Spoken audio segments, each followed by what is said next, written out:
Oi, vamos falar nesse vídeo sobre os assuntos de forma resumida da disciplina de algoritmos e programação de computadores 1. Resumo aí rápido das 7 semanas, os principais tópicos explicados aí de forma resumida. Então, antes de entrarmos no resumo, queria falar para você que está assistindo esse vídeo, que é nosso apoiador classe A ou que só é inscrito no nosso canal, que para aprender a programar de verdade, entender sobre os conceitos de programação de computadores, uma disciplina rápida, sem a ajuda de um professor e um resumo como esse, claro, não vão te ajudar a aprender a programar de verdade. Programar exige exercício, exige tempo, exige ali também uma pessoa que te ajuda, que te dá o feedback, que está ali para te falar o que você está errando, para te ajudar com a lógica, né, e tudo mais. O que a gente vai ver aqui são apenas alguns conceitos e alguns exemplos simples de como usar a linguagem de programação Python para usar as estruturas básicas de programação.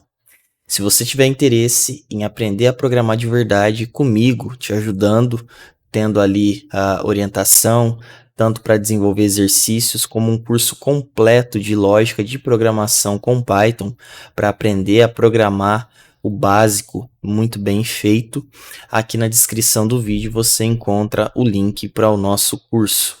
Não perca essa oportunidade, até porque as próximas disciplinas, elas vão exigir conceitos de programação. Então, cada vez mais vai ser comum você precisar saber programar, desenvolver bem a lógica na sua cabeça, porque as disciplinas de programação, elas precisam desse básico, né? As disciplinas, aliás, de computação, elas precisam, direta ou indiretamente, de conceitos de programação. Então, não é só marketing que eu estou fazendo aqui. Você vai perceber isso ao longo das disciplinas, não só da Univesp, mas na verdade de qualquer graduação que você faça em computação, na área de computação, assim como fazer contas é fundamental em matemática, saber programar é fundamental aqui em computação, não importa a área. Então, eu acredito que esse curso de Python venha a agregar bastante aí e seja, na verdade, fundamental para você aprender a programar de verdade. São vários exercícios resolvidos e nas listas de exercícios e uma teoria muito sólida, muito bem fundamentada que eu expliquei ali toda com calma. Então, se você tiver interesse, recomendo fortemente que você faça o nosso curso de programação com Python. O link está aqui na descrição. Vamos então ao nosso resumo em si. Começamos a semana 1 com um conceito importante, que inclusive leva ao nome da disciplina, que é o conceito de algoritmo. Então, a ideia é que, tendo um algoritmo, você consiga gerar um programa. E a ideia é que você primeiro tenha um algoritmo, nem que ele seja muito bem fundamentado na sua cabeça, e depois você passe para programação. A ideia então que o algoritmo nos traz é de como resolver problemas. E resolver esses problemas vão ser aqui para a gente, em termos de computação, de uma forma um tanto mais específica, com algumas limitações importantes.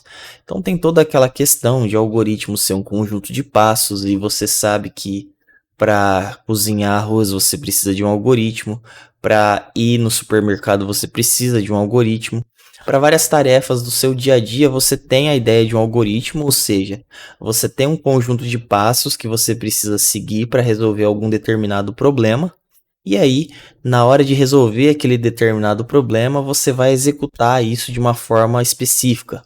Então pensa, o problema de correr é um problema que muitos animais no planeta Terra eles têm.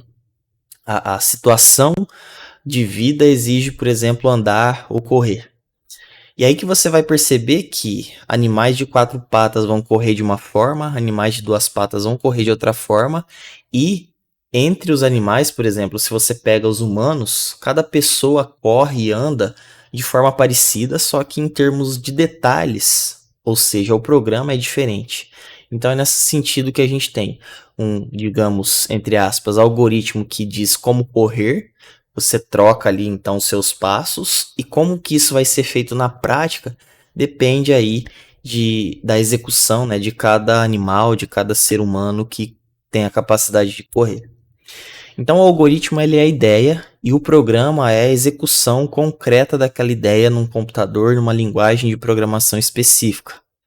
Então o algoritmo correto ele deve possuir 3 qualidades, como estão enunciadas aí. A primeira é que cada passo do algoritmo deve ser uma instrução que possa ser realizada. Ou seja, eu não posso escrever uma instrução que eu não sei como fazer. Então, se você escreve, por exemplo, uma instrução andar, significa que de alguma forma aquela instrução andar tem que ser traduzida de uma forma que o computador saiba exatamente o que ele deve fazer. Não importa o nome ou o que a instrução faz, o que importa é que você saiba como aquilo tem que ser feito. Então isso é fundamental no algoritmo. Eu não posso escrever um algoritmo, por exemplo, para me dizer, olha, viaje até a próxima galáxia. Se eu não sei como fazer isso, a gente não tem tecnologia para fazer isso, isso não é um comando válido, tá? Ganhe dinheiro muito fácil. Isso também não é um comando válido porque não sabemos como fazer isso de fato, pelo menos não legalmente. E aí, a outra coisa é que além de essa instrução ter que ser realizável, ser uma instrução válida que aqui, claro, o computador tem que saber executar de alguma forma, ela tem que estar bem definida.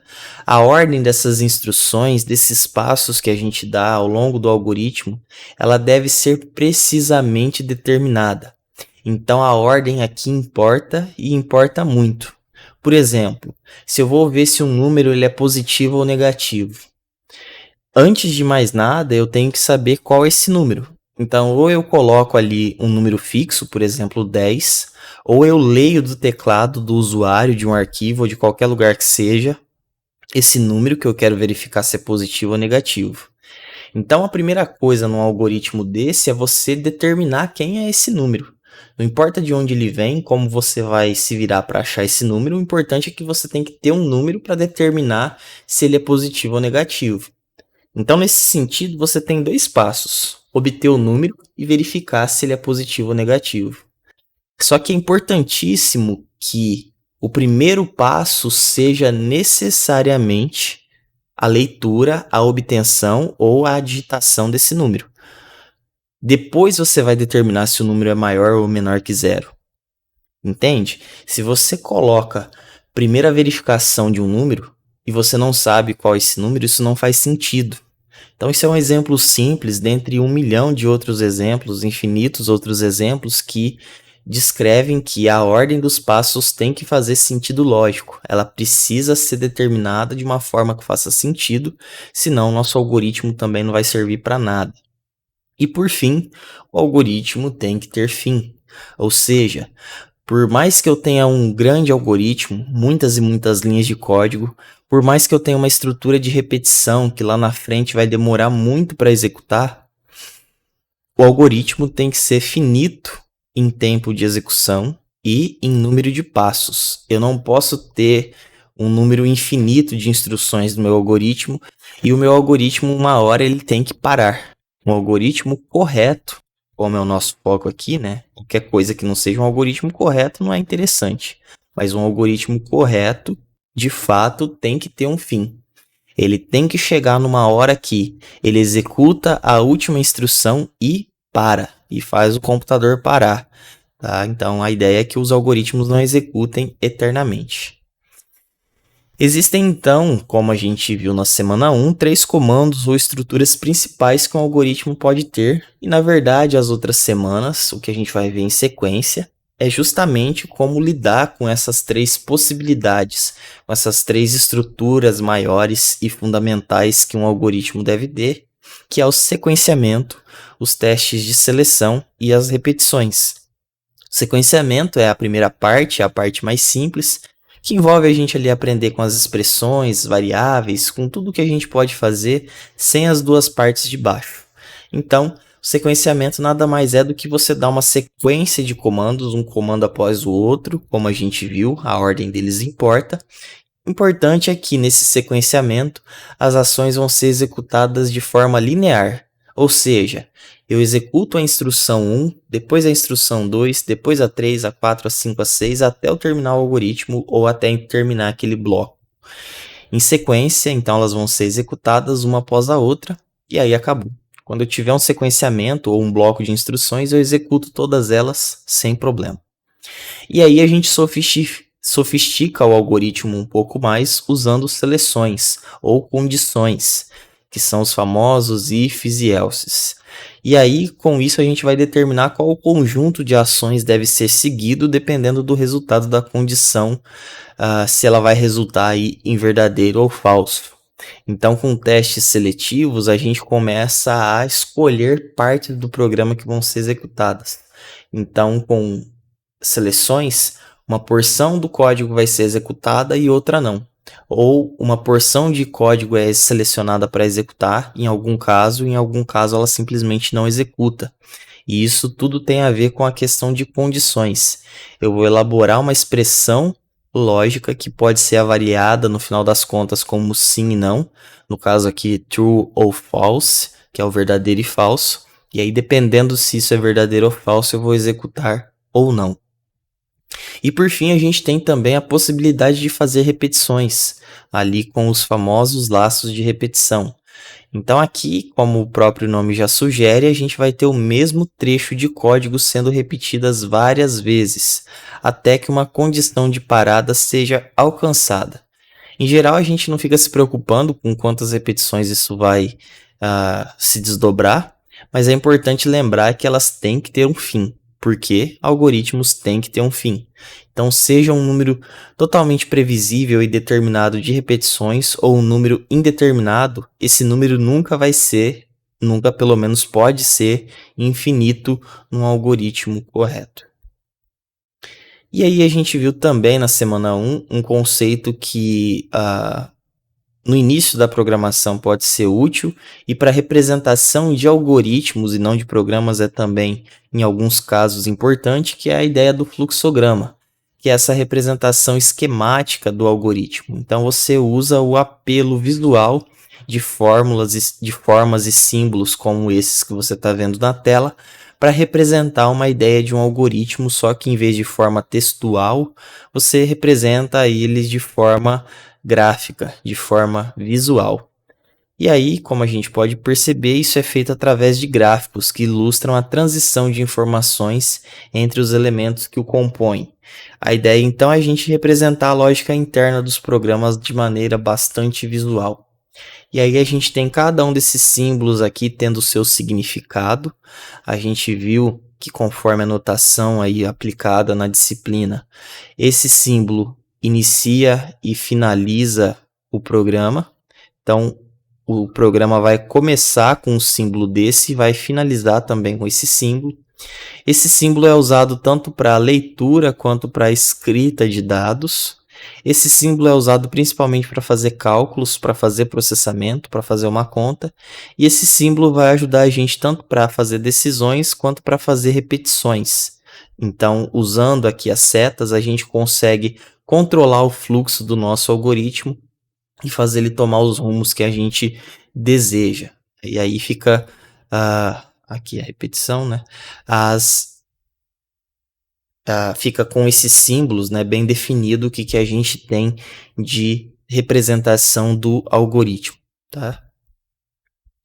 E aí, se falou também da linguagem Python, que é a linguagem usada aqui, escolhida como a linguagem de programação que vai se aprender aí os conceitos básicos de programação em geral.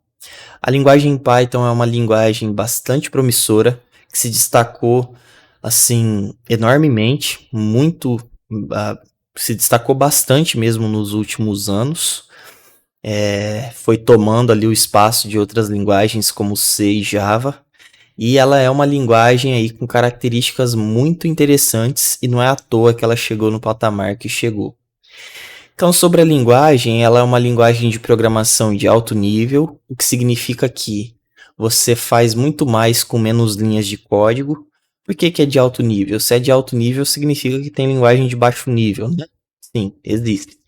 E a gente só vai ver linguagens de baixo nível se a gente for para disciplinas aí de engenharia de computação, ou se a gente precisar lidar mais de perto com o hardware, né? Essas linguagens de alto nível, elas são um pouco mais detalhadas, né? Elas dão um pouco mais de trabalho na hora de programar, mas tem ali as suas vantagens.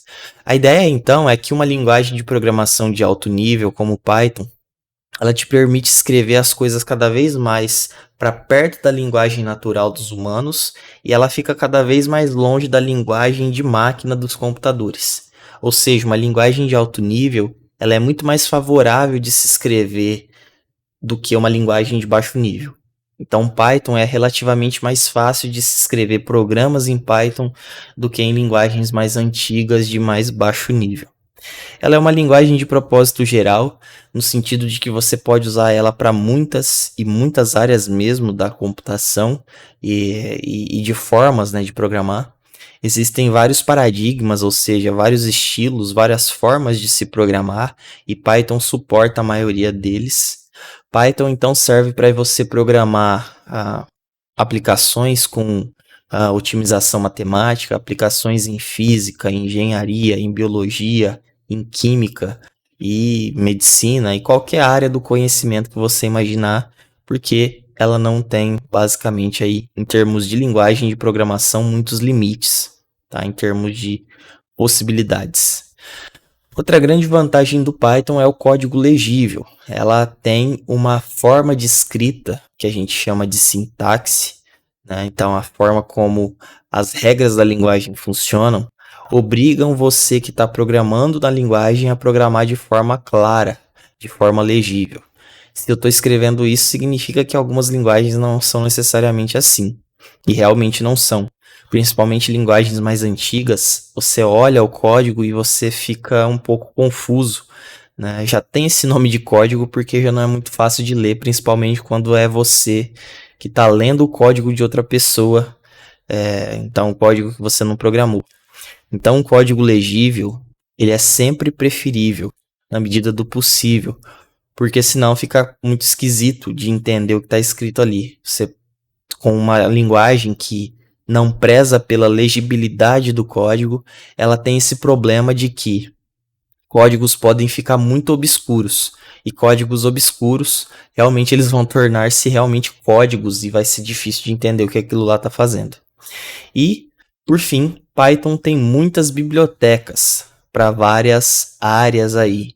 Então, como eu disse, né, essas bibliotecas do Python são um dos recursos que mais tornaram a linguagem viável, importante e famosa. Então, você tem muitas e muitas facilidades para programar em Python. Se você vai programar sites, se você vai programar sistemas, se você vai lidar com a internet das coisas, se você vai lidar com segurança, sistemas operacionais, com processamento de imagens, com jogos e com inteligência artificial e várias outras áreas, Python tem uma riqueza enorme de bibliotecas que vai te ajudar a programar muito mais rapidamente em qualquer área, basicamente, que a gente tem, tanto da computação quanto de outras áreas. E aí vamos agora para a semana 2. Semana 2 começou a falar aí pra gente do conceito de expressões e operadores, que é um conceito, são conceitos, aliás, importantes em qualquer linguagem de programação. Quando a gente pensa então nos operadores iniciais, os mais simples que são apresentados, a gente tem os operadores aritméticos. Python também tem alguns operadores a mais aritméticos que facilitam a gente na hora de programar e definir nossas expressões matemáticas, que são a soma, a subtração, até aí tudo bem. Multiplicação é representada por asterisco. A divisão que a gente conhece, a divisão padrão é representada por essa barra que você está vendo aí na tela. E aí a gente tem 3 operadores aí que não são tão comuns, né? Que talvez você não se lembre tão bem aí da matemática, que é o operador quociente, ou seja, divisão inteira. O que ele faz? Se você faz a divisão de 2 por 3, o que vai acontecer? Você vai ver que aqui é 1, né? E sobra 1. Vamos pegar a calculadora para ver o que isso seria na calculadora. Então, olha só. Se eu dividir 2 por 3, aliás, vamos colocar aqui outro número porque essa divisão vai dar 0. Se eu colocar aqui, 4 dividido por 3. 3 vezes 1 é 3. E aí, aqui fica sobrando 1 de resto, né? Então, o que aconteceria aqui? Se eu dividir 4 por 3, eu vou ficar com 1,333, porque é isso que a divisão, levando até o final, ela faz. Ela pega esse resto aqui e continua trabalhando com esse resto para ter o melhor número possível da divisão. Mas às vezes, quando a gente for programar, a gente não vai estar interessado nessa divisão perfeita aqui, né, até o final das contas, literalmente. A gente muitas vezes vai querer só a parte inteira da divisão ou o resto da divisão. Então, se eu quero esse cara aqui, que é só a divisão inteira, a parte inteira que me dá da divisão, eu uso // no Python para pegar aí a divisão inteira, que é também conhecida como quociente. Se eu quiser pegar esse resto da divisão, isso é classicamente bastante útil quando a gente vai descobrir se o número é par ou ímpar programando, a gente usa o resto aqui, que é a porcentagem, né, que é o operador de resto, também conhecido como módulo.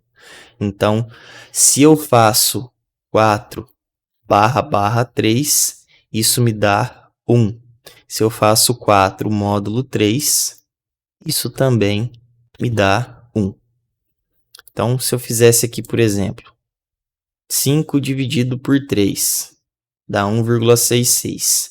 5 dividido por 3 dá 1 e sobra resto 2, né? Porque 3 não dá duas vezes, dá uma vez só. Então, 5 // 3 também é igual a 1, e 5 módulo 3 dá 2. Então, nesse sentido, 5 aqui, deixa eu colocar mais para frente. 5 módulo 3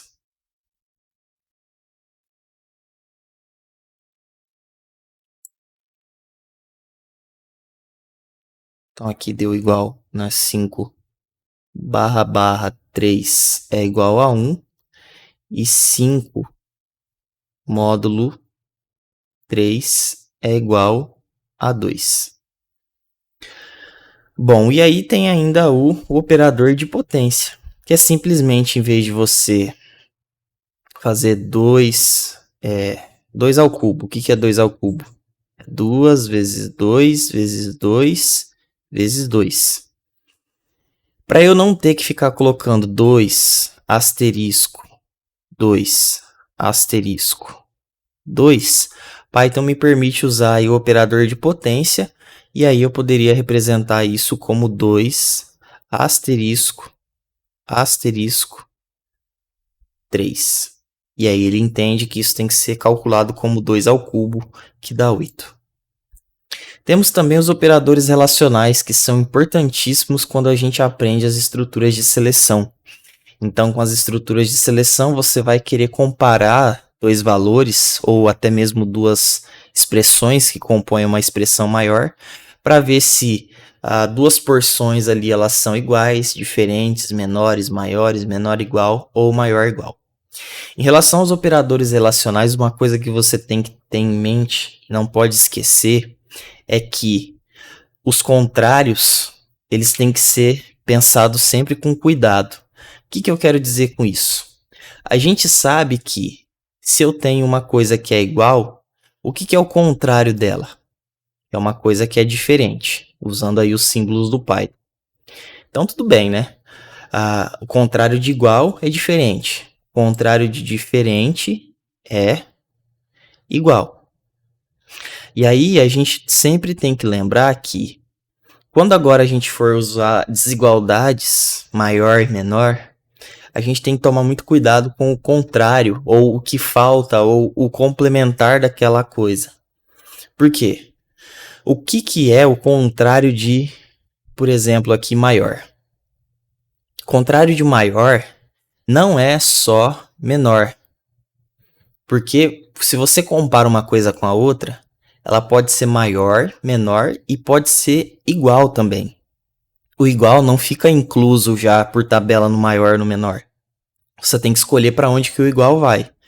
Então assim, se você tem aqui maior e menor, se aqui você coloca só maior, automaticamente do outro lado, o complementar, o contrário disso é menor ou igual, tá?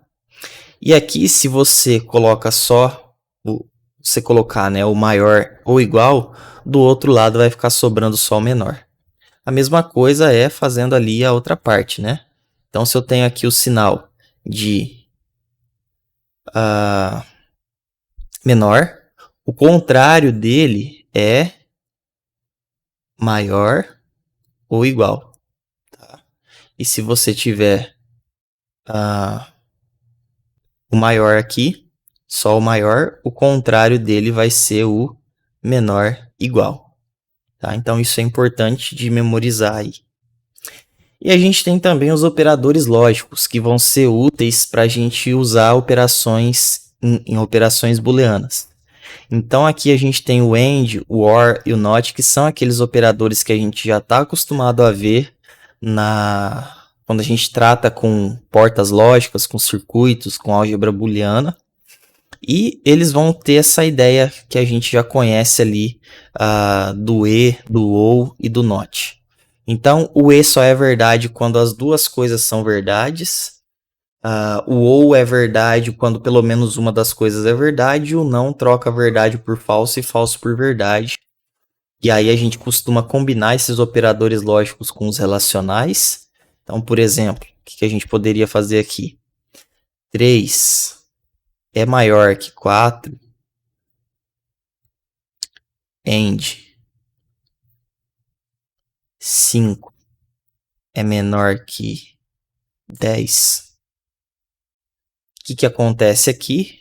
Isso aqui é um exemplo já de uma expressão, assim como isso daqui também é uma expressão. 2 ao cubo ou 2 vezes 2 vezes 2 é uma expressão, né? Aqui a gente também tem uma expressão lógica. E aí o que a gente vai fazer nessa expressão? Pensando como interpretador Python. Olhar primeiro para os parênteses, porque a gente sabe que os parênteses eles têm precedência, ou seja, eles vêm antes de todo mundo. Então o que está entre parênteses, como acontece já na matemática, é o que você calcula e avalia primeiro. E aí então aqui 3 maior que 4 é falso, porque 3 não é maior que 4. E aí a gente mantém o AND aqui. 5 é menor que 10. Isso aqui é verdade. A regra do E diz que falso e verdadeiro dá falso. Então essa expressão no final das contas é avaliada como false, tá? Vamos olhar ela no interpretador para ilustrar. Então voltando aqui com o interpretador, eu vou usar essa mesma expressão aqui. Então olha só. Primeiro, vamos comparar só 3 maior que 4. Vamos ver o que o Python diz sobre isso. Diz que é falso, porque 3 não é maior que 4. Igual ali a gente fez, temos também 5 menor que 10. Sabemos que isso é verdadeiro, é true. Né? Então, false aí é falso, né, no português, e true é verdadeiro. E aí a gente pode combinar essas duas expressões com um AND. Então, fica algo como 3 maior que 4, AND 5 menor que 10. E aí a gente vê, ó, no final das contas, que essa expressão foi avaliada aí como falsa, né? Igual a gente já tinha feito os cálculos aqui, e a gente viu aí, então, a avaliação dela de fato. E aí que quando a gente for combinar operadores lógicos, operadores aritméticos, operadores relacionais e qualquer outros operadores que a gente tenha, esses operadores têm o que a gente chama de precedência. A precedência nada mais é do que a ordem que o interpretador Python vai escolher esses operadores. Precedência aqui você pode interpretar como um sinônimo de preferência. quem vem primeiro, quem tem ali prioridade. Então, parênteses mais internos são os primeiros, ou seja, numa expressão em que eu tenho 2 vezes aí 4 mais 3, o que o Python faz? Ele olha para os parênteses mais internos. Então, ele olha primeiro para cá, resolve quanto é 4 mais 3, e o resultado disso, aí sim, ele multiplica aqui por 2, tá? E aí, se eu tivesse aqui mais um 2 aqui, então ele olharia de qualquer forma, primeiro para cá, depois para cá, e o resultado disso tudo somaria com 2 no final das contas. Isso significa aí que os parênteses mais internos são preferíveis. E aí depois ele olha para os aritméticos, então ele sai procurando ali onde tem operações aritméticas, como a gente viu. Depois que ele resolver as aritméticas, ele vai para as relacionais, então ali as comparações. E depois ele olha para os lógicos, tá? Então essa é a ordem aí que o interpretador segue. E aí a gente viu também o conceito de variável nessa semana, que é o nome basicamente que a gente usa para atribuir um objeto. Então ali a gente fez as expressões, mas a gente poderia ter feito com variável. Então, em vez de toda essa expressão aqui, eu poderia substituir isso por uma variável x, e aí aqui no lugar dessa expressão, eu poderia fazer uma comparação com x no lugar de 3. Então, olha lá, a expressão ela agora se tornou true por causa do valor de x, porque 10, que é o valor de x, vai ser jogado ali no x na hora que eu for avaliar a expressão. Então, x maior que 4 e 5 menor que 10 vai ser no final avaliado como 10 maior que 4, que é verdadeiro, e 5 menor que 10, que também é verdadeiro. Verdadeiro com verdadeiro dá verdadeiro, tá? Por outro lado, se eu mudo, ou seja, se eu vario o x de 10 para 1 e eu refaço a expressão anterior, você vai perceber que a expressão volta a ser falso, né, na verdade, porque a variável x mudou de valor, né? Por isso que chama variável. E ela, então, é um exemplo aí bem simples do que a gente pode fazer. Variável, então, é esse nome que a gente atribui para um objeto. O meu objeto ali no exemplo, uma hora era o número 10, depois foi o número 1, e pode ser basicamente o que eu quiser, que a linguagem permita. Temos algumas regras para nomear variáveis, então o nome tem que conter caracteres minúsculos e maiúsculos, né? Underscore, e exceto para o primeiro caractere, os dígitos de 0 a 9. Então, por exemplo, minha lista, underline lista, lista 1, x1, x2, i1, i2, underline x, underline nome, são nomes aí de variáveis corretos. Nomes de variáveis também têm uma restrição que eles não podem ser igual a alguma palavra reservada pela linguagem. Então, if, else, elif, for, e várias outras expressões que a gente já usa na linguagem não podem ser nomes de variáveis, porque claramente isso geraria confusão.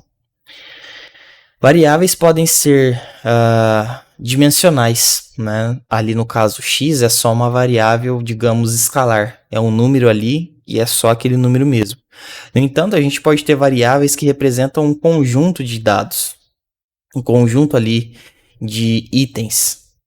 E aí, nesse caso, a gente tem uma variável que representa um objeto que a gente chama de sequência ou iterável. Os mais conhecidos iteráveis, as mais conhecidas sequências são as strings, porque uma string nada mais é do que um conjunto de caracteres. Depois a gente tem as listas, que são famosas em Python, que permitem aí basicamente um conjunto de itens de qualquer tipo.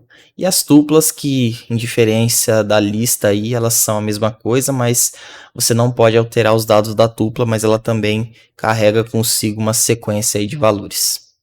Em relação às strings, elas nada mais são do que uma sequência aí de caracteres, tá? Então, quando você define uma coisa entre aspas aqui em Python, isso já vai ser interpretado como uma string, e aí a gente sabe que o Python permite que qualquer coisa entre aspas simples seja interpretada como string, e como aspas duplas também é interpretado como string. A gente tem algumas funções, alguns métodos que são úteis para a gente quando a gente vai lidar com string, que são esses aí que você está vendo na tela, tá? Existem, na verdade, mais outros, mas esses são os principais. Então, se você quer encontrar alguma coisa numa string, você usa o find. Então, se você tem uma string que você chamou de S, você quer encontrar ali um pedaço de string que a gente chama de substring, que aparece em S, você usa algo como S, que é o nome da string, find a coisa que você quer procurar. Então, sFindP retorna o índice em que a substring aparece em S. Então, se eu encontrar ali, por exemplo, a minha string aí é on. Isso aqui é encontrado dentro de Python, né? Porque Python termina com on. Então, find em Python de on retorna para a gente o índice de onde começa on. Depois a gente tem o count, que serve para a gente contar a frequência com que um pedaço de um texto aparece num texto maior. O replace, que serve para a gente substituir um pedaço de texto por outro. E a gente consegue fazer trocas ali de pedaços ali da string. Tem o capitalize, que substitui o primeiro caractere de S por uma letra maiúscula. Então, claro, se esse caractere for uma letra, aquela letra vai ser substituída pela sua equivalente em maiúscula, se já não for. Temos duas irmãzinhas aí que são bastante úteis, que é a upper e a lower, que servem para você colocar todo o seu texto em caixa alta ou em caixa baixo. Ou seja, a upper ela substitui todos os caracteres, na verdade todas as letras da sua string por letras maiúsculas, e a lower faz o contrário, né? Então, s.lower ela pega todos os caracteres da string, todos os caracteres que forem letras, né? Porque números e símbolos não tem minúsculo, e transforma o que for letra em letra minúscula. E também tem a si.strip, que remove os espaços em branco em excesso, tanto no começo quanto no fim da string. Depois fomos para a semana 3, que lida aí agora com listas com mais foco. Então, uma lista é uma estrutura de dados em Python que permite a gente armazenar uma coleção ordenada de objetos. A lista, então, pode conter objetos de diferentes tipos, incluindo números, strings, outras listas e qualquer coisa que o Python permitir. Então, sobre as listas, a gente consegue determinar o tamanho, né, dessa lista com a função len, o menor elemento da lista com min, o maior elemento com max, a soma dos elementos com sum, juntar, concatenar duas listas com mais e multiplicar listas com o vezes. Vamos dar uma olhada aqui de forma simplificada em como essas coisas podem ser. Então, se eu tiver aqui, por exemplo, uma lista L igual a 1, 2 e 3, a gente sabe que isso aqui é uma lista porque está entre colchetes, né? E aí a gente pode determinar algumas coisas dessa lista, como, por exemplo, o tamanho dela. Sabemos que tem 3 elementos. Qual é o maior elemento dessa lista? É usando a função max. Então, 3. Qual é o menor elemento dessa lista? Usando o min, número 1. Qual é a soma dos elementos dessa lista? A gente pode determinar usando o sum. Então, soma aí é 3 mais 2, que é 5, mais 1, que é 6. Tá? A gente pode multiplicar essa L por 3. Então, posso fazer L vezes 3.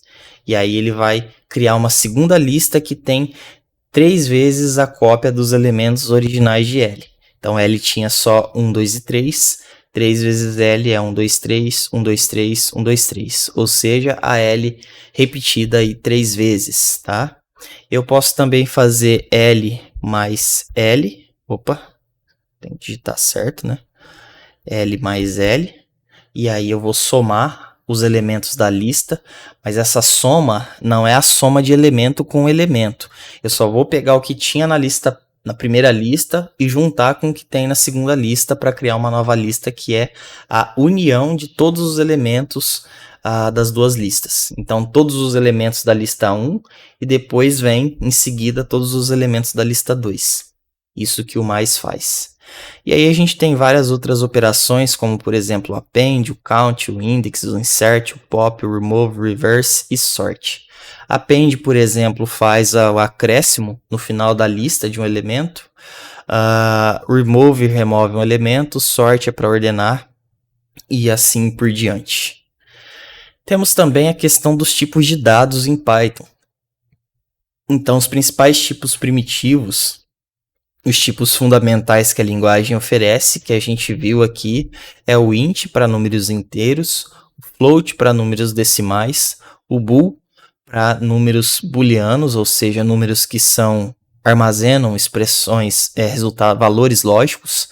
Então, o bool aí pode ser true ou false, str para strings, ou seja, para texto, list para listas e tuple para tuplas.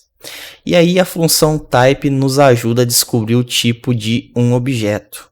Ou seja, se eu quiser saber qual é o tipo de objeto para o qual uma determinada variável aponta, eu posso olhar, por exemplo, nessas variáveis que a gente definiu aqui e ver que, por exemplo, o type de x é int. O type, por exemplo, de L é list. Então a função type aí me ajuda a saber com que tipo de coisa eu estou lidando. Se é com uma lista, com um inteiro, se é com um decimal e assim por diante. Outra coisa importante é que a linguagem Python oferece aí muitos outros métodos que podem ser úteis, né? É impossível esgotar aí esses métodos que tem em Python, porque a cada momento novas funções, novas bibliotecas estão sendo criadas para determinados fins. Então a quantidade aí de bibliotecas que a gente tem é muito, muito, muito grande. E aí a gente viu aqui na semana 3, brevemente, né, algumas questões sobre a biblioteca padrão do Python, que tem aí questões de frações, matemática, questões para lidar com o sistema operacional e várias outras. E aí o Python organiza essa biblioteca padrão em vários módulos úteis. Então, módulo para lidar com questões matemáticas, módulo para lidar com questões de fração, tem também um módulo lá para lidar com questões de requisição na internet, e assim por diante.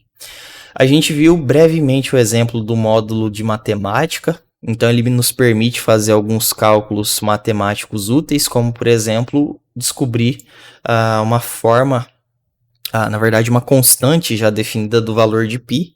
Então para isso a gente usa a palavra-chave import para trazer esse módulo da matemática aqui para a gente. E aí se eu fizer, por exemplo, não vou nem dar print, vou só usar math.py, você vai ver que ele vai dar aí um valor de π pra gente. E aí você não precisa se preocupar com esse valor, com casas decimais, porque aí você já vai ter uma boa aproximação. E aí a gente vai ter várias outras funções, por exemplo, a math.sale, que é a função que, como você está vendo aí na tela, arredonda um valor para cima, e a math.floor, que é outra função bastante útil em computação, que arredonda para baixo. E tem várias outras tantas funções aí que são úteis para a gente lidar aí com alguns cálculos. Elas facilitam bastante a vida da gente, dependendo, claro, da aplicação, da situação, do contexto. Chegamos então na semana 4, onde a gente viu ali as funções principais aí para entrada e saída de dados do Python, que é a print, input e eval. Então, com o print, a gente tem uma função padrão usada para mostrar dados na tela, e o input é a função de entrada padrão. Então, print é usado para saída de dados, para mostrar na tela, e input é a função que é usada por padrão para fazer a entrada de dados na tela.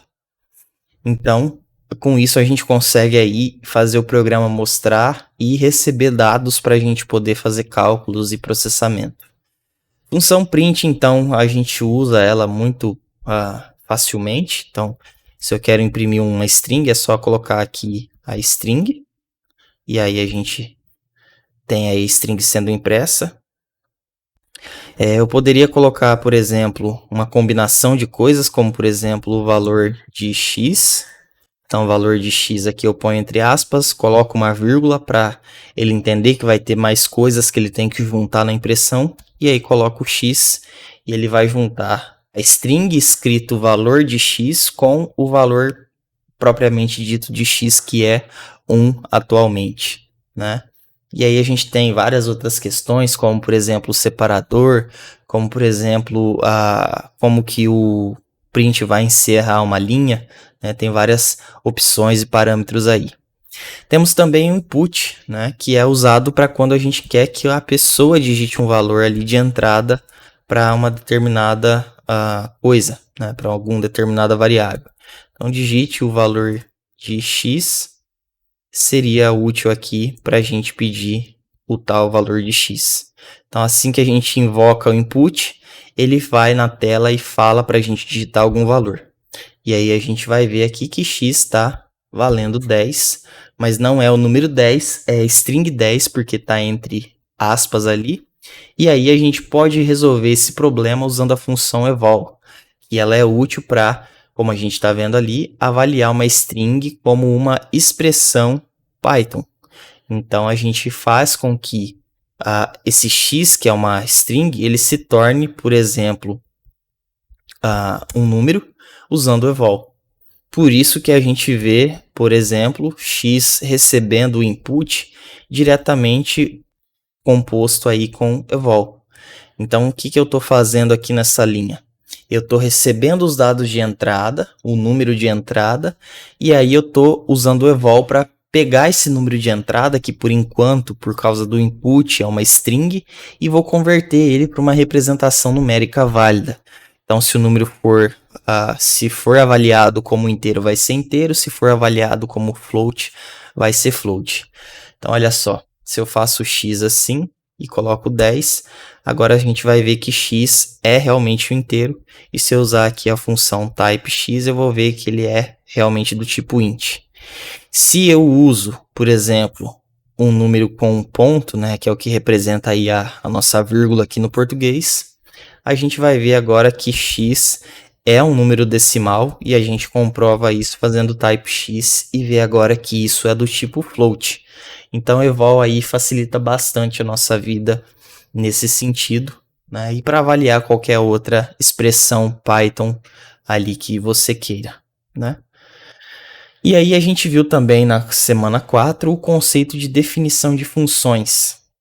Funções são muito úteis para o reuso de código, então quando você precisar manter um trecho de código, ali algumas linhas que vão ser comuns em várias partes do código. Então, por exemplo, você está fazendo um sistema em que, de repente, você tem que calcular o salário de um funcionário. Toda vez que você precisar calcular esse salário de funcionário, talvez você vai gastar ali 10 linhas de código. E aí, se você tem que calcular esse salário de funcionário em várias vezes do seu sistema, né, que aí tem vários programas, seria interessante você ter uma função só com esse cálculo do salário do funcionário, e toda vez que você precisar calcular o salário do funcionário, em vez de você ir lá e dar Ctrl C e Ctrl V nessas 10 linhas, você simplesmente chama uma função que, por exemplo, você chama de calcular salário. E aí você passa ali o que você precisar de informação para essa função, e ela te resolve ali o valor do funcionário e te dá um valor ali de salário final. Então isso é uma aplicação muito útil, muito usada na verdade, que facilita bastante também a nossa vida. Então quando a gente for definir uma função, para o Python saber que você está falando de uma função, você vai usar a cláusula def, você vai definir o nome da função, depois em seguida você vai pôr os parâmetros dessa função, ou seja, o que você precisa pôr de alimentação ali naquela função, né? Então, por exemplo, se você vai calcular o seno de um valor, né? O seno lá da matemática, o cosseno, você precisa de um número. Então, esse número x aqui seria um parâmetro, né? Se você vai determinar o IMC de uma pessoa, né, o índice de massa corpórea, a gente sabe que esse cálculo é feito com base no peso e na altura. Então, aqui, peso e altura seriam 2 parâmetros. As coisas que você precisa, os ingredientes, né, os dados que você precisa para fazer o cálculo ali, para fazer as operações que a função faz aqui dentro do corpo dela com instruções. Depois, a hora que você termina um cálculo, você pode opcionalmente mostrar qual é esse valor, qual é o resultado desse cálculo, né? Claro que isso aqui pode ser um inteiro, pode ser uma string, pode ser uma lista, pode ser qualquer coisa que você quiser retornar. E aí, para você dizer explicitamente que você está devolvendo um valor para quem chamou essa função, você usa essa outra palavra reservada, como por exemplo, return. Se eu quisesse definir uma soma simples aí de 3 valores, eu quero 3 números e aí eu quero simplesmente somar eles e devolver um resultado. O que eu vou fazer? Usar def como a palavra reservada que define aí uma função. O nome que eu escolhi para minha função é soma e eu vou receber 3 valores ABC como os meus parâmetros. Eles vão vir ali de algum lugar de onde eu chamei esse código e eles que vão me ajudar, que na verdade vão ser usados para fazer o cálculo. Então, o resultado da operação que essa função faz nada mais é do que uma coisa simples, que é somar A mais B mais C. Como eu disse, eu poderia só dar um print aqui no resultado, se eu quisesse, mas aqui eu optei por usar o return. Então, eu vou dar um return aqui para mostrar, devolver, aliás, para quem chamou essa função, o resultado. Então, se em algum momento do meu código eu fiz soma de 5, 3 e 2, e fiz ali x recebe soma de 5, 3 e 2, no final das contas ali a gente vai ter que x nada mais é que 5 mais 3, que é 8, mais 2, que é 10. Então, soma devolve para a variável x o valor 10, que é o resultado calculado aqui de A, que aqui é 5, B, que é 3, e C, que é 2. E aí ele vem aqui e faz 5 mais 3 mais 2, que sabemos que é igual a 10. Outro tópico importante aqui que a gente teve, e agora já indo para a semana 5, foi a questão da documentação. Quando a gente começa a escrever código e esses códigos vão ficando maiores, não aqui nas disciplinas iniciais, mas quando esses códigos vão se tornando aplicações mais robustas, é importante a gente usar a documentação. A documentação nada mais é do que uma forma aí essencial para a gente entender o que o programa faz e como ele funciona. Conforme você vai tendo experiência com programação, você vai perceber que conforme o tempo, se você deixa de mexer em algum determinado código seu, se você volta ali daqui a algumas semanas, você já não entende tão bem o que você escreveu. Então, por isso, ter uma documentação, ou seja, escrever mesmo em inglês, em português, em alguma coisa ali, o que você fez para você relembrar, é uma prática muito, muito importante. Então, a gente faz isso por meio dos comentários. Se a gente for fazer comentário de uma única linha, basta a gente colocar um hashtag, uma cerquilha ali antes do texto que a gente vai usar de comentário, e aí a gente vai escrevendo, né, o que a gente fez nas linhas de código ou nas proximidades ali de onde a gente sabe que a coisa ficou um pouco mais complicada em termos de lógica. E aí Python tem as docstrings, que a gente chama, que são comentários especiais que a gente usa para documentar as funções, como a gente acabou de ver, e eles devem incluir informações sobre o propósito da função, a lista de parâmetros que essa função recebe, né, para a gente saber o que a gente tem que colocar ali de, digamos, alimentação para a função e o que a função retorna e exemplos de uso. Percebe que isso é justamente o que a gente precisa quando a gente vai lidar com uma função nova. Porque se eu escrevo essa função aqui de soma, é claro que eu sei o que ela fez porque fui eu que fiz. Mas se alguém for usar um dia essa função de soma, eu preciso explicar para a pessoa que o propósito dessa função é somar 3 números, que a lista de parâmetros são os valores A, B e C, que são números que podem ser inteiros ou decimais, que a função vai retornar para você o resultado dessa soma e exemplos ali eventualmente de usos, casos de uso, para facilitar a pessoa saber o que ela pode ou não fazer com aquela função. Então, docstrings são bastante interessantes nesse sentido. E aí, a gente tem também que a questão de documentação ela é importantíssima para variáveis.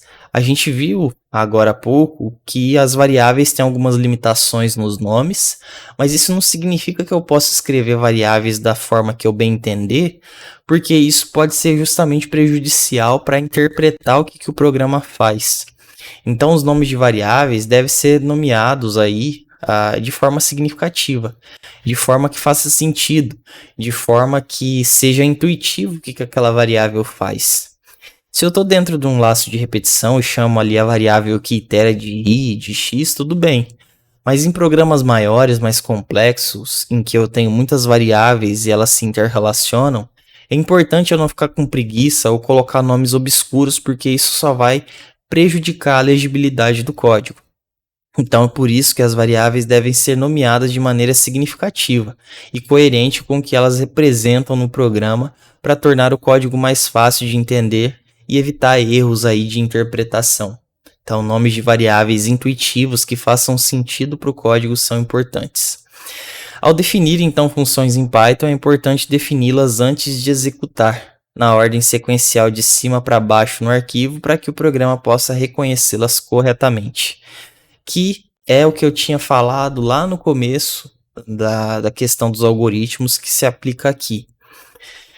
Se você define uma função soma, essa função soma tem que ser definida antes de você fazer x recebe soma de 2, 3 e 5. Você primeiro define a soma e depois usa a função. Se você fizer isso daqui antes de soma, isso não faz sentido, porque o Python não vai saber o que é soma. Só saberia no caso depois que você tivesse colocado isso. E aí ele não conseguiria executar porque ele não sabe o que é soma. Tá? Então a gente tem que tomar cuidado para só usar coisas que a gente sabe e que deu condições para a linguagem saber o que elas são. Tá? Então, você só pode usar uma variável, uma função, uma biblioteca, um módulo ou qualquer coisa que seja, se você falar o que aquilo lá é, porque senão a linguagem não consegue basicamente adivinhar o que você está dizendo. E aí a gente viu na semana 5 também a questão das estruturas condicionais em Python, que podem ser de uma, de duas, três ou mais vias. Isso aqui basicamente é o if, else e o elif. Então aqui quando a gente quiser tomar desvios, fazer seleções, aquilo que eu estava dizendo lá no começo, de escolher porções de código que eu vou executar ou não, é aqui que a gente usa as estruturas condicionais. Então se eu tenho ali, por exemplo, a leitura de um número, e eu só quero verificar se aquele número é positivo, só positivo, não me interessa nenhuma outra possibilidade. O que eu vou fazer? Vou fazer, por exemplo, assumindo que esse número só vai ser um número inteiro, né? A pessoa não vai digitar alguma coisa que não seja um número inteiro. Eu leio aqui esse número por meio do input, converto o texto aí para número inteiro, e aí eu vou fazer simplesmente isso. If número, que é a variável que eu acabei de ler. Se isso comparado com zero for verdade, ou seja, se isso maior que zero é verdade, ou seja, se essa expressão aqui me resultar num true, numa verdade, eu vou dar print e o número é positivo. Se não, eu simplesmente ignoro e não faço nada ou eu sigo para as próximas linhas de código. Isso aqui é o que se chamaria de uma via. Né? Eu tenho uma opção só de decisão. Se cair naquela opção, tudo bem. Se não cair, eu continuo o programa. No entanto, se eu quiser ramificar isso para duas vias, para duas opções, eu posso colocar um else. E aí eu sei que lendo esse mesmo número, fazendo essa mesma condição para número maior que zero, eu sei que se ele for maior que zero, eu posso afirmar que ele é positivo. Else eu posso dizer com certeza que ele não é positivo. Aí ele pode ser igual a zero ou menor que zero. Né? Eu poderia colocar aqui que ele simplesmente é negativo, mas isso matematicamente não é muito correto. Embora, né, às vezes a gente só para exercitar ali o programa a gente coloca que é negativo mesmo.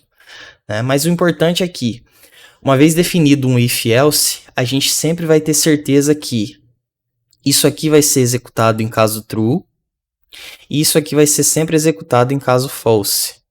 Então, o if, o que está dentro do if, no escopo, na indentação do if, é sempre o que for verdade, e o que for falso, ou seja, o complementar do if, o que não é a verdade do if, cai automaticamente no else. E aí é importante aquela questão que eu falei das comparações, porque olha só, o que é o contrário de um número ser maior que zero? O contrário de um número ser maior que zero não é número menor que zero só. O contrário é número menor igual a zero. O igual aqui entra, já que eu lembro, se eu não coloquei o igual aqui, ele automaticamente fica implicitamente aqui. Então, o contrário de um número maior que zero é número menor igual que zero. E aí é por isso que eu não estou colocando aqui que ele é negativo, né? Porque ele pode ser exatamente zero. E aí eu pergunto, se você quiser então fazer essa distinção especificamente se o número é igual a zero, aí você pode usar uma estrutura de 3 vias, usar aí o elif do Python. Então o que eu vou fazer? Separar as condições uma de cada vez. Se o número é maior que zero, eu sei que ele é positivo, e agora eu acrescentei o elif. Por quê? Se o número é maior que zero, tudo bem. Se não, ele ainda pode ser duas coisas, exatamente zero ou menor que zero. Então ainda me sobra duas possibilidades. Então eu preciso fazer mais um teste para desempatar, digamos, esse número. Ver se ele é negativo ou se ele é zero. Por isso eu uso um elif, que se você prestar atenção na palavra, nada mais é do que a combinação aqui do el com o if. Então nada mais é do que um else e um if juntos. E aí, então, a ideia que a gente tem aqui nesse programa é: se o número é maior que zero, é positivo. Se não, se o número for menor que zero, né, já não sendo maior que zero, ele pode ser menor que zero. Se for menor que zero, com certeza ele é negativo. E aí o else aqui é interessante porque ele é o que sobrou. O que sobrou de todo o resto lá em cima. Então, olha só, eu lembro que eu falei que você comparando um número com alguma coisa, esse número ele pode ser maior, esse número com essa coisa ele pode ser menor, e esse número com essa mesma coisa aqui ele pode ser igual. Então, o que falta aqui? A última verificação, que é, já que eu já fui com o maior, já fui com o menor, o else não precisa de uma condição explícita, porque se o número não é maior, se o número não é menor, ele só pode ser igual. Então, por isso aqui, a gente pode dizer com certeza nesse else que o número é zero. Vamos então para a semana 6, onde a gente viu estruturas de repetição, que são comandos utilizados em programação para executar uma sequência de instruções várias vezes. O número de repetições pode ser indeterminado, mas é importante que ele seja finito, ou seja, que haja uma condição que permita a saída do loop, que é o que eu já tinha dito ali um pouquinho antes ali na semana 1. Então você vai ter repetições com for e while, não importa qual deles você use, uma hora eles têm que terminar. Por mais que repita 2, 10 mil, 10 mil, 1 milhão, 1 zilhão de vezes, uma hora isso tem que acabar, nem que demore aí muito tempo. E aí a gente tem dois tipos de estrutura de repetição aqui em Python, que é o for. O for aqui a tradução seria em português um para, né? Então para. E o while seria a tradução aí traduzindo aliás para português seria o enquanto. Então para e enquanto. A diferença entre os dois. O for a gente vai usar para quando a gente sabe o número de repetições que a gente tem. Geralmente aí para sequências. Então se eu tenho uma string, se eu tenho uma lista, se eu tenho uma tupla, eu sei quando ela começa e quando ela termina. E aí se eu quiser percorrer a sequência inteira, é mais indicado usar um for, porque ele já percorre a sequência automaticamente do começo ao fim. Se eu estou trabalhando com uma coisa mais indeterminada, que eu não sei ali quantas repetições eu vou precisar, aí é mais indicado um while, né? Um número aí indeterminado de repetições vai ser feita, porém é um número finito. Então ali, para quando eu ficar pedindo dados para o usuário e uma hora ele cansa e ele resolve parar, aí é legal usar um while. Então, a forma geral aí de uso do for é fazer for né, colocar a palavra reservada for, depois criar aqui uma variável, por exemplo, um i, para uma sequência ali, por exemplo, uma lista que eu chamei de L. E aí eu vou decidir aqui dentro do bloco identado, perceba então que ele tem que ter esse espacinho aí em relação ao for, e eu vou decidir o que eu vou fazer, o que é o bloco ali de coisas que eu vou fazer. Se eu vou dar print nesses valores, se eu vou acrescentar isso numa outra lista, e eu faço o que eu bem entender. E aí depois a gente tem que a hora que acaba, né, de passar por todos os elementos dessa sequência no for, a gente sai desse bloco identado e vem para o bloco não identado, que na verdade é a continuação do nosso algoritmo. O while ele tem uma lógica muito semelhante, porém aqui em vez de você ter uma variável iteradora e uma sequência pela qual você vai iterar, aqui você tem simplesmente uma condição. É essa condição que manda no laço. Então, enquanto, ou seja, while essa condição for true, for verdadeira, você vai ficar executando esse código aqui identado. Então, seria algo como, enquanto, por exemplo, o usuário quer continuar digitando números, receba mais um número. Quer mais um número? Recebe mais um número. Quer mais um número? Recebe mais um número. Chega de receber números? Não é para receber mais números, então a condição fica falsa e ele vai para o bloco não identado. Tá? Vamos olhar aí alguns exemplos muito simples. Esse aqui até dá para a gente fazer aqui no interpretador, que é o clássico uso do range. Né? Então, for i em range, por exemplo, de 5, a gente vai simplesmente dar print nesse i. Então, a gente sabe que isso imprime os números de 0 a 4, né? E tem toda a questão do range, né? Dos parâmetros que a gente põe nele, o que começa, o que termina, os passos que a gente vai dar. Mas o range também é uma coisa iterável. É um intervalo de valores, então eu posso percorrer esses valores quase que como se eu estivesse percorrendo uma lista, né? Inclusive, eu posso fazer uma lista a partir de um range, como por exemplo isso. Olha lá. Aí a gente tem, como você está vendo aí, uma lista. Né? E aí que você pode usar o for para iterar, para caminhar sobre todos esses elementos. Outro caso de uso do for.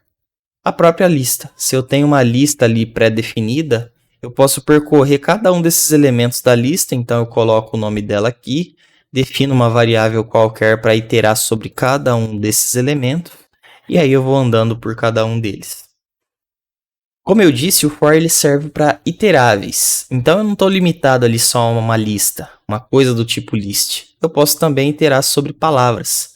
Então aqui, se eu tivesse uma palavra, faltou as aspas aqui, Python, e aí para cada letra na palavra eu posso andar e manipular aí do jeito que eu quiser cada uma dessas letras.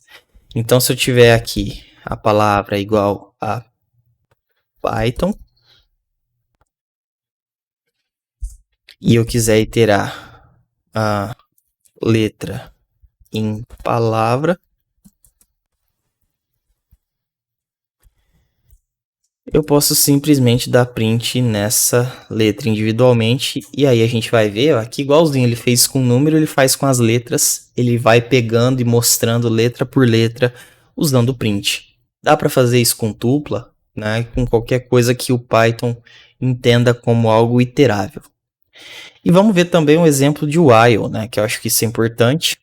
Como eu disse ali, vamos pensar num caso em que você quer pedir para o usuário digitar um monte de números. E aí você não sabe quantos números o usuário vai digitar. Ele pode digitar 2, 3, 10, 100, 20, quanto ele quiser. E aí você cria então, por exemplo, uma lista de números. Essa lista de números está inicialmente vazia, né? Só tem que esquecer aqui desse acento, senão não vai dar certo. E aí você vai fazer o seguinte, você vai ficar pedindo números para o usuário e enquanto o valor que o usuário digitar for um número, ou seja, enquanto o usuário não digitar exatamente fim, você vai ficar lendo e lendo e lendo novos números e vai ficar enchendo a lista ali de números até que o usuário se dê por satisfeito. Então, enquanto esse valor que a gente ler de entrada ele não for diferente de fim, que a gente faz? A gente fica lendo várias vezes o valor. Então essa aqui é a minha condição. Ó. Eu quero que quando o usuário digitar fim, eu pare de ler números. Então, qualquer coisa que for diferente de fim, eu me dou por satisfeito, porque provavelmente isso vai ser um número, e a gente vai continuar fazendo essas 3 linhas aqui, que é o nosso bloco identado. Então, enquanto o usuário está digitando números, ou seja, enquanto a entrada é diferente de fim, da string fim, você pega essa entrada, converte inteiro, chama isso de número, e acrescenta na lista de números esse número que você acabou de ler. Depois você pede para o usuário digitar mais uma coisa para ver se essa coisa é um novo número ou se é a string aqui fim. Porque a hora que isso for a string fim, entrada vai ter exatamente a string fim. E comparando fim com fim, fim não é diferente de fim, fim é igual a fim. Quando o usuário então digitar essa string, entrada vai ser igual a fim. E igual não é a mesma coisa que diferente, obviamente. Então isso daqui passa a ser falso. E aí a gente para de executar isso daqui e vai para a próxima linha do programa. Então esse é um exemplo aí útil e interessante de como a gente pode usar o while. Para finalizar a semana 6, a gente viu 3 palavras reservadas que podem ser bastante úteis em alguns casos, que são o break, o continue e o pass, que são comandos úteis aí em alguns casos específicos. Então, por exemplo, quando eu estou definindo ali a minha lista de números e eu não sei ainda o que eu vou fazer, eu só sei que eu vou percorrer essa lista de números, mas eu não sei ainda como que eu vou manipular, em algum caso ali, o que eu vou fazer. O que vai acontecer? Para eu usar um for, eu preciso necessariamente ter pelo menos um comando válido aqui embaixo dele. Então, se eu não definir esse comando e eu executar esse código sem um pass, por exemplo, ele não vai executar. Então, até que eu decido o que eu vou fazer com esse comando, eu posso simplesmente colocar um pass no sentido de passe, só ignora aqui, tá tudo certo, eu vou arrumar isso depois. E aí você deixa o pass ali até você se decidir. Claro que não é interessante você manter isso para o código até o final, né? É só uma estratégia temporária, mas o Python não vai saber disso, ele vai só falar que tá ok e colocar um pass. E aí simplesmente você vai não fazer nada com esse número aqui que você está pegando dos números, porque ainda você não sabe o que você vai fazer aqui, então é só colocar um pass ali, que o pass vai ter essa utilidade de ser um comando válido, mas ele é um comando que não faz nada. E aí, se você decide o que você vai fazer, por exemplo, você pode pensar o seguinte: eu não quero mostrar na tela nenhum número que seja negativo. Eu quero olhar para aquela lista e só quero mostrar os números positivos. Então, nesse sentido, você pode usar um continue. O que o continue faz? Ele, uma vez atendido, uma vez que você executa um continue, ele pega toda aquela iteração e joga fora. Na verdade, ele cancela a iteração atual e você não termina ela e você vai para a próxima. Então, olha só o que aconteceria. Se eu não tivesse essa parte aqui, fosse só for número em números e desse um print em número, a gente sabe que ele ia imprimir a lista inteira. Então, -2, depois o 4, depois o -6, depois o 8, depois o 10. Se, por outro lado, eu uso a estratégia do continue, o que vai acontecer? Eu estou usando ali um if ali dentro. Então, se o número é menor que 0, eu vou dar um continue. E o continue, o que ele vai fazer? Ele vai fazer, em vez de você descer para essa linha do print, não vai acontecer isso, você vai terminar a iteração sem acabar ela de fato e volta ali para a próxima iteração. Então, nessa lista de números, nesse caso, o que vai acontecer? O primeiro número, ele é -2.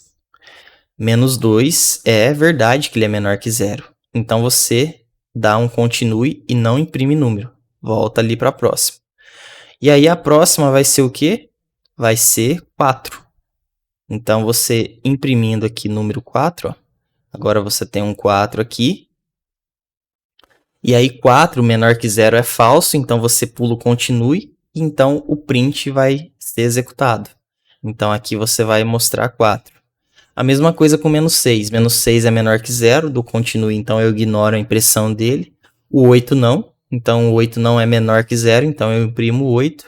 E isso vai me gerar o efeito precisamente de mostrar só os números que são maiores ou iguais a 0 nesse caso. Então isso é um exemplo aí do que o continue faz. A partir do momento que você atingiu o continue, todo o resto da iteração é cancelado e você volta para o começo do loop e tenta a próxima iteração. Então ele interrompe a iteração, o continue. Você pode ser mais rigoroso e mais brusco que isso usando o break. Então o break ele acaba tendo mais força nesse sentido, no sentido de que ele vai, em vez de terminar a iteração, ele vai terminar o laço inteiro.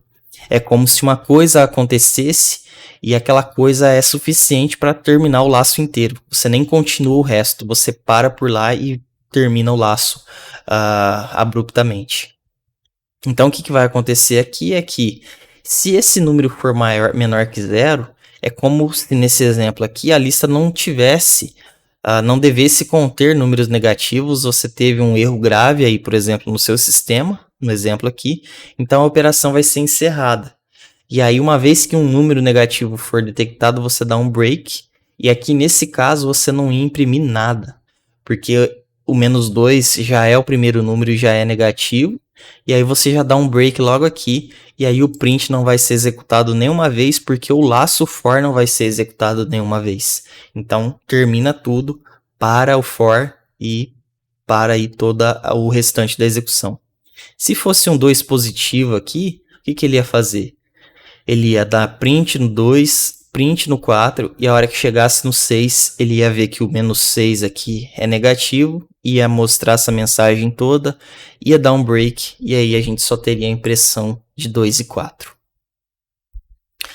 E aí, para finalizar, a gente chega na semana 7, onde se falou de listas multidimensionais ou matrizes, quando a gente pensa em 2 dimensões.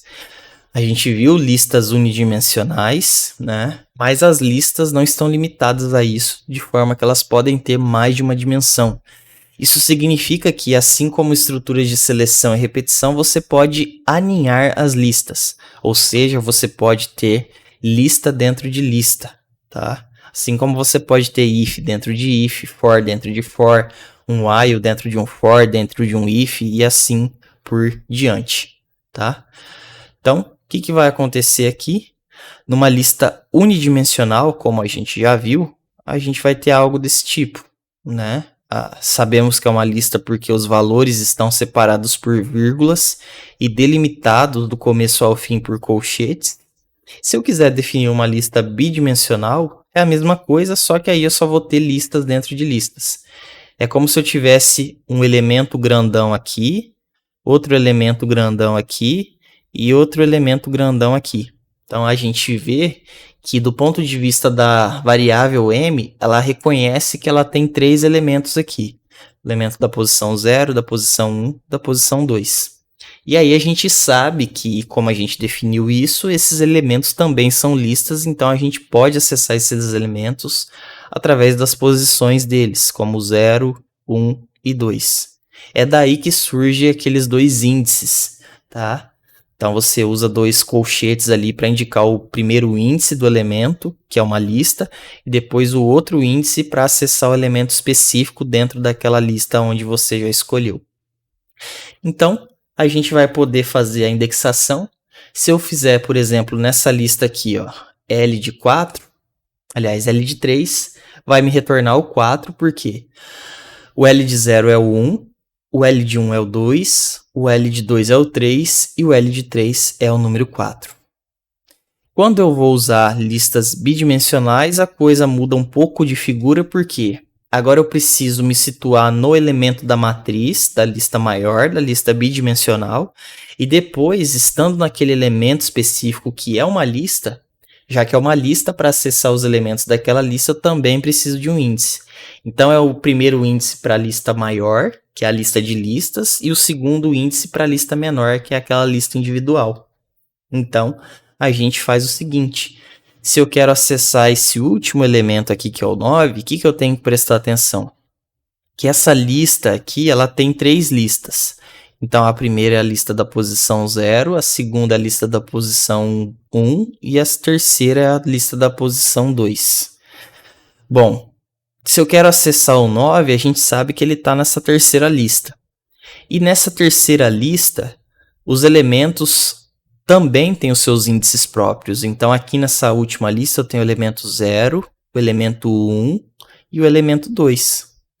Então, estando já na segunda posição, né, na posição 2, aliás, que é a terceira lista, agora eu já estou aqui nela e eu preciso acessar um elemento individual. O que eu faço? Uso outro índice que, como aqui a gente quer o 9, a gente vai usar o 2 de novo. Porque estando aqui na lista específica, a posição 2 é a posição onde o 9 vai estar.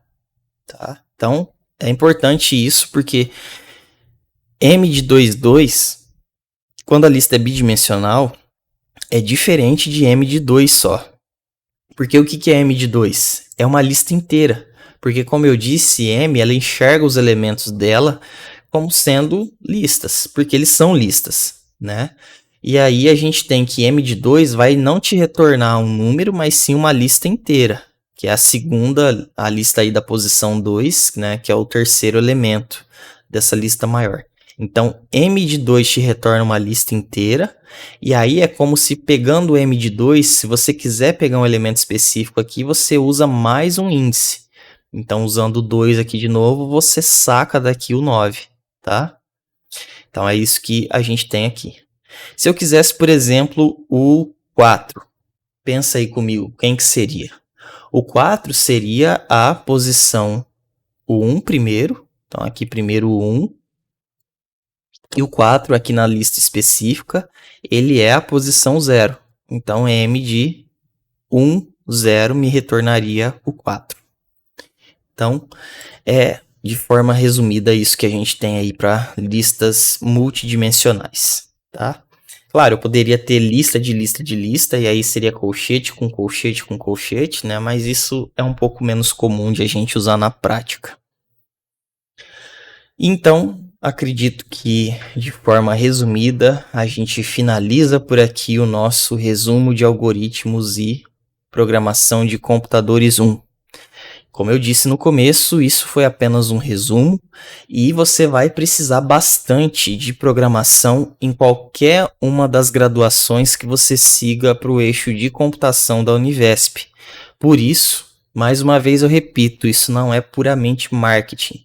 Eu estruturei esse curso justamente para estar com você, para te ajudar ali, né, tendo meu contato, meu número, para você aprender a programar de verdade, com a minha ajuda, com várias listas de exercícios separados aqui em módulo, da forma que eu achei mais didática possível para separar esses conteúdos, tentando evitar de jogar essa avalanche de conteúdos que às vezes é jogado em vocês, né, de uma vez só, sem explicar direito as coisas.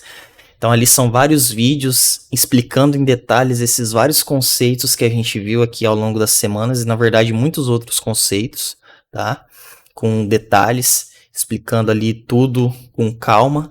E depois a gente sempre tem para cada módulo tanto a parte de conceitos, onde eu explico a teoria das coisas, e depois a parte prática, onde eu resolvo ali uma quantidade significativa de exercícios de cada módulo, de cada assunto que a gente está tratando.